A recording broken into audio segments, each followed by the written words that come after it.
El mundo de lo oculto. Ese concepto mágico, surrealista, estrictamente romántico dentro de lo que cabe, que nos abre un panorama de un no sé qué intangible y fantástico, el cual nos promete un espacio plagado de maravillas, de cosas de ensueño que suelen ser embriagadoras y atenuantes. La parte más importante reside en que, al no saber qué nos podremos encontrar ahí, comenzamos a formular un sinnúmero de teorías que apelan a un contexto donde el protagonista de turno experimenta una sensación ultraterrena. Creo que esto ya lo entienden un poco, pues dos de las novelas de Machen que han aparecido en esta serie tocan esa premisa. Sin embargo, ¿cuál es la otra cara de la moneda?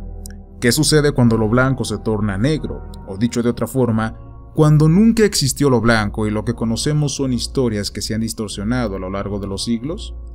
Las posibilidades de lo que ello conlleva son abrumadoras, pues se nos establece que lo que podría ser considerado como algo divino, en realidad es de condición demoníaca al actuar como el detonante de la auténtica maldad que existe en el mundo. Aunque, ¿qué es la maldad? Todas las vertientes políticas, y en su mayoría, todas las creencias religiosas, a excepción de las mitologías mesoamericanas y otras que desconozco, tienen una definición para el mal. Incluso en esta época progresista también se tiene un concepto para lo malvado donde, a primera instancia, pareciera que todo está dado por un puñado de intereses hipócritas en el que la violencia es el factor común y en donde el fin justifica los medios. Por obviedad me van a negar lo que acabo de decir, porque a nadie le gusta ser el más animal o el menos civilizado. Esa es precisamente la filosofía de Machen, que nuestra actitud cavernícola es la que da cavidad al asesinato, a la dominación o al maltrato por el simple placer de hacerlo, ya que forma parte de nuestro lado animal, que se explica si bien se consideran unos naturalistas o si creen en determinados preceptos ocultistas o metafísicos. Mas aquello no concentra el tan cuestionado mal absoluto, según Machen, y en el desafortunado caso en el que alguien se tope con él, terminará loco por estar ante una aberración que altera el orden del universo y que, por lo tanto, no debería de existir. ¿Ven cómo Lovecraft no fue el primero en abordar esta estética literaria? Y hago la pregunta por segunda ocasión. Entonces, ¿qué es el mal? Para ello deberemos apoyarnos, otra vez, en la cita del relato La gente blanca, o El pueblo blanco, que es el título que se le brinda en esta ocasión, que emplea en el primer capítulo de esta serie. Hechicería y santidad, he ahí las únicas realidades. ¿Por qué hago tanto énfasis en esta frase que parece haber sido sacada del sermón de algún sacerdote? Porque ya antes he comentado que Machen, precisamente, era un hombre en demasía religioso, por lo que su visión de la maldad estaba muy ligada a ella. Para él, tener que escuchar el canto de un conjunto de flores o la articulación vocal de un can sería un perfecto ejemplo del mal, porque así como aquello podría suceder, el tener acceso de una manera alegal al mundo del oculto y a su conocimiento podría dar principio a lo temible. Es importante destacar que el galés emparenta esta idea con el relato cristiano de la caída, tanto de los humanos como de los demonios, pues nos dice que, si ninguno hubiera sentido la avaricia de obtener el poder de Dios, no estaríamos aquí para empezar. Entonces, si bien un ladrón, un homicida o cualquier malhechor que se les venga a la mente no es un pecador auténtico por su condición materialista, si actúa en exceso, sí que podría llegar hasta un nivel auténtico de ruindad, y lo mismo aplicaría para los que se consideran santos, aunque en caso contrario.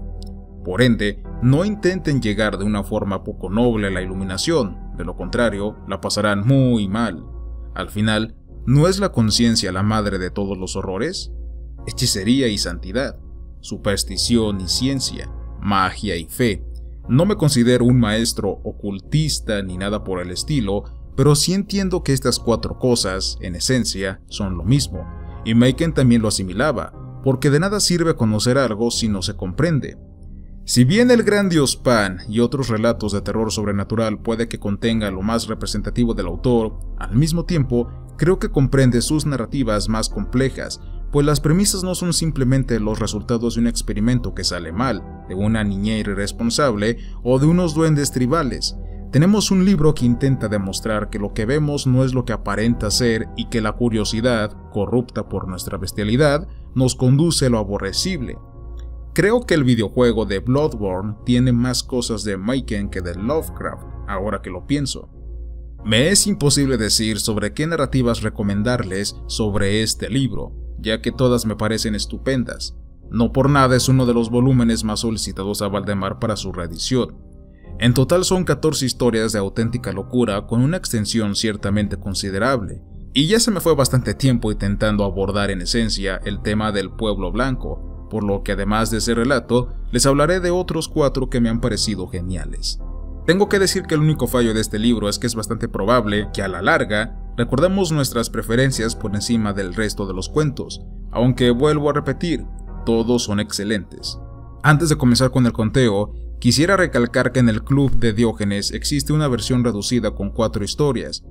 Creo que no se ve desde el 2004, y yo habré tenido unos 11 años por entonces, y dudo que vuelva a verse pronto si a la vuelta de la esquina tenemos, como ya he dicho, la reedición de la versión de Gótica. ¡El horror!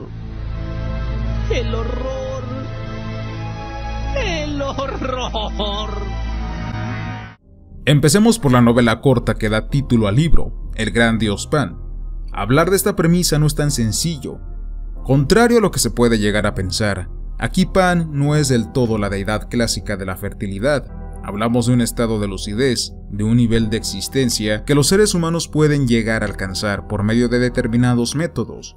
No obstante, aún sigue conservando parte de las características que poseía con respecto a su contraparte de la era del mito, como su preferencia por las doncellas, que anteriormente eran ninfas, su estrecho lazo con la naturaleza y, ante todo, la capacidad de incitar un miedo masivo a cualquiera que se atreva a molestarlo. De ahí que a Maiken suele denominársele como un precursor del movimiento pánico al que pertenecen las películas de Jodorowsky. Para lograr tal cometido, el Dr. Raymond intentará probar la superstición valiéndose de la magia, siguiendo la tradición gótica original legada por Shelley en Frankenstein, empleando de catalizador y ofrenda a la vez a Mary, que obviando lo sugerente de su nombre, cumplirá medias tintas con lo esperado, logrando ver al dios durante el delgado hilo que separa la vida de la muerte, y por si fuera poco, engendrando vida a partir de la muerte, que se materializará en algo carnal y atrayente.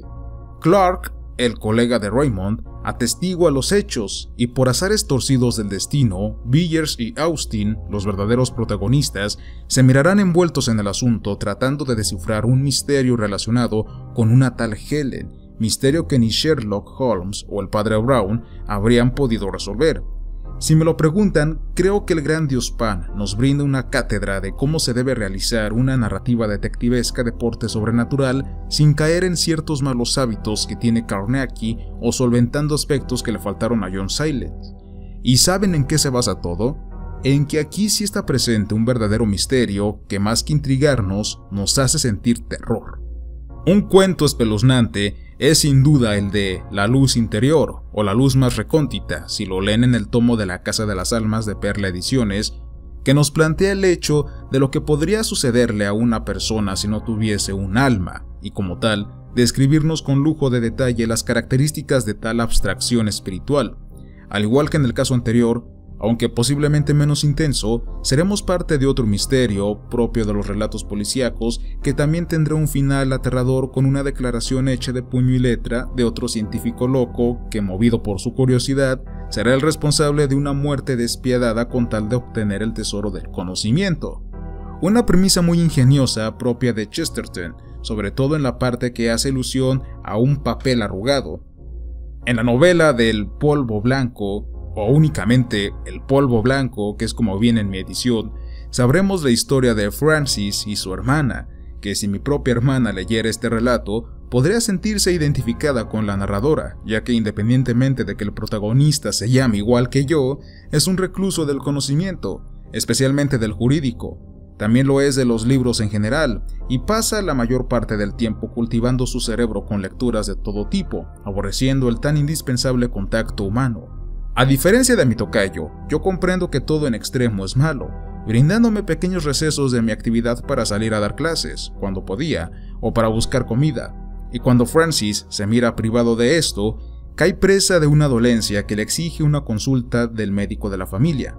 El doctor le recomienda una medicina en forma de polvo blanco que tras ingerirla, Más que sentarle bien, empieza a generarle una serie de cambios que su hermana no tarda en advertir. Dichas anomalías, además de ser físicas, son también actitudinales, y cuando lo visual se vuelve más evidente, lamentablemente, ya no hay vuelta atrás, pues Francis se ha transformado en una masa viscosa, negra y con 2 globos rojos a manera de ojos.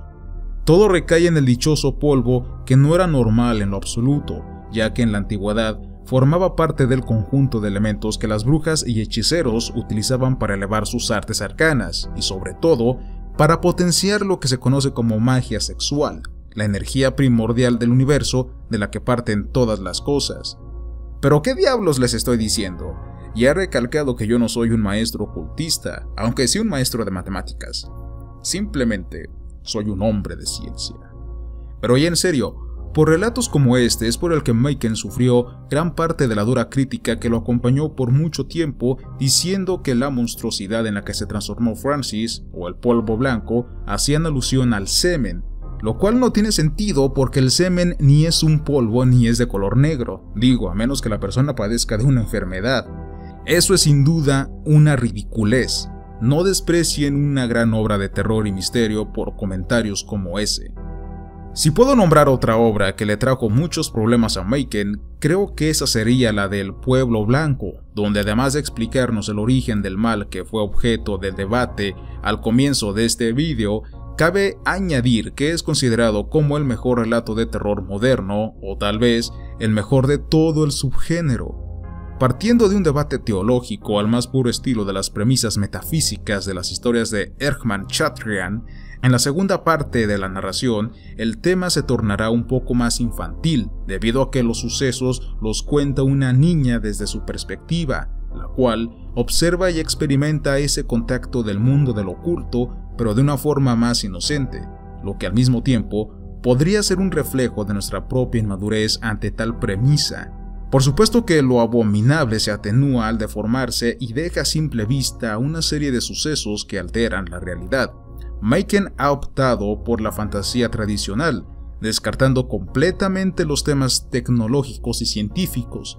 Todo es pura brujería con leves alusiones, supuestamente eróticas, aunque a mí no me han parecido así. Un claro ejemplo de que lo clásico siempre es mejor.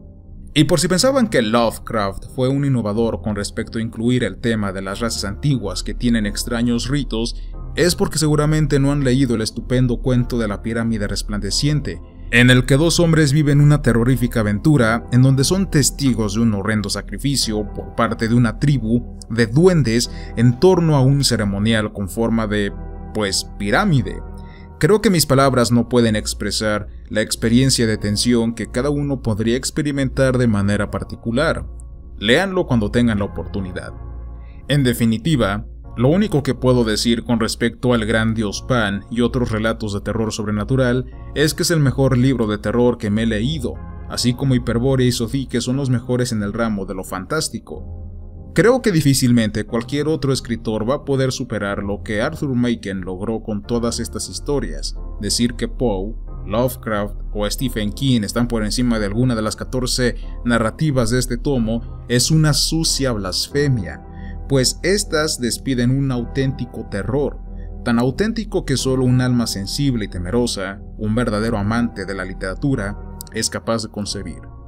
Amigos, eso ha sido todo por el momento, ha sido un placer el haber estado aquí con ustedes. Nos vemos y hasta la próxima.